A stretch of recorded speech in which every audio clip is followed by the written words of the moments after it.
ನಮ್ಮ ಬೆಂಗಳೂರು ಬುಲ್ಸ್ ತಂಡ ಇಬ್ರು ಸ್ಟಾರ್ ಆಟಗಾರರನ್ನ ಈ ಬಾರಿ ಆಕ್ಷನ್ ಗಿಂತ ಮುಂಚೆನೆ ತಂಡದಿಂದ ಕೈ ಬಿಡಕ್ಕೆ ರೆಡಿ ಆಗಿದೆ. ಆ ಆಟಗಾರರು ಯಾರ್ಯಾರು ತಿಳ್ಕೊಂಬರೋಣ. ಅದಕ್ಕಿಂತ ಮುಂಚೆ ಸಬ್ಸ್ಕ್ರೈಬ್ ಮಾಡಿದ್ರೆ ಸಬ್ಸ್ಕ್ರೈಬ್ ಮಾಡಿ, ಬೆಲ್ ಐಕಾನ್ ಕೂಡ ಆನ್ ಮಾಡ್ಕೊಳ್ಳಿ. ವಿಡಿಯೋ ಕೆಳಗೆ ಬ್ಲಾಕ್ ಬಟನ್ ಸಬ್ಸ್ಕ್ರೈಬ್ ಇದೆ. ಮೊದಲನೇದಾಗಿ ನಮ್ಮ ಬುಲ್ಸ್ ತಂಡ ಯೋಗೇಶ್ ದಯ್ಯಾರ್ ಅವ್ರನ್ನ ತಂಡದಿಂದ ಕೈ ಬಿಡೋ ಸಾಧ್ಯತೆ ಇದೆ. ಇವರು ಕಳೆದ ಬಾರಿ 53 ಟ್ಯಾಕಲ್ ಗಳನ್ನ ಮಾಡಿದ್ದಾರೆ, ಬಟ್ ಚೆನ್ನಾಗಿ ಪರ್ಫಾರ್ಮೆನ್ಸ್ ತೋರಿದ್ದಾರೆ. ಬಟ್ ಇವರಿಗೆ 1,10,00,000 ಕೊಟ್ಟು ಪರ್ಚೇಸ್ ಮಾಡಿದ್ವಿ. ಒಂದು ರೈಟ್ ಕಾರ್ನರ್ ಅಲ್ಲಿ ಚೆನ್ನಾಗಿ ಆಡ್ತಾ ಇದ್ರು, ಬಟ್ ಅಮೌಂಟ್ ಜಾಸ್ತಿ ಆಗಿರೋದ್ರಿಂದ ನಾವು ಬೇರೆ ಆಪ್ಷನ್ ಅನ್ನು ಆಪ್ಷನ್ ಅಲ್ಲಿ ಹುಡುಕ್ಬಹುದು ಅಂತ ನಮ್ಮ ಕೋಚ್ ಅವರು ಇವ್ರನ್ನ ತಂಡದಿಂದ ಕೈ ಬಿಡಕ್ಕೆ ರೆಡಿ ಆಗ್ತಾ ಇದ್ದಾರೆ ಅಂತ ಮಾಹಿತಿ ಬರ್ತಾ ಇದೆ. ಅದಷ್ಟೇ ಅಲ್ಲದೆ ಆಕಾಶ್ ಶಿಂದೇರ್ ಅವರು 53 ಲಕ್ಷಕ್ಕೆ ನಮ್ಮ ತಂಡವನ್ನ ಸೇರ್ಕೊಂಡಿದ್ರು, ಬಟ್ ಇವರು ಕೇವಲ 68 ರೈಡ್ ಪಾಯಿಂಟ್ ಗಳನ್ನ ಕಲೆ ಹಾಕೋದ್ರಲ್ಲಿ ಮಾತ್ರ ಯಶಸ್ವಿಯಾಗಿದ್ದಾರೆ ಕಳೆದ ಬಾರಿ. ಹೀಗಾಗಿ ಇವ್ರನ್ನು ಕೂಡ ರಿಲೀಸ್ ಮಾಡ್ತಾರೆ.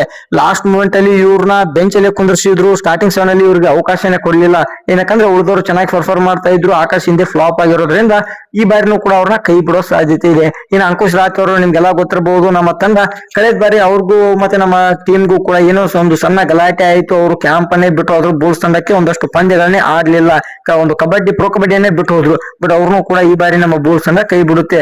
ಈ 3 ಆಟಗಾರರಲ್ಲಿ ಯಾರನ್ನ ಒಬ್ಬರನ್ನ ರಿಟೈನ್ ಮಾಡ್ಕೊಳ್ಬೇಕು ನಮ್ಮ ತಂಡ ಅಂತ ಕಮೆಂಟ್ ಮಾಡಿ. ಇದೇ ರೀತಿ ಸ್ಪೋರ್ಟ್ಸ್ ಬಗ್ಗೆ ಹೆಚ್ಚಿನ ವಿಡಿಯೋ ಬೇಕೆಂದ್ರೆ ಪೇಜ್ ನ ಫಾಲೋ ಮಾಡ್ಕೊಳ್ಳಿ. Thank you all.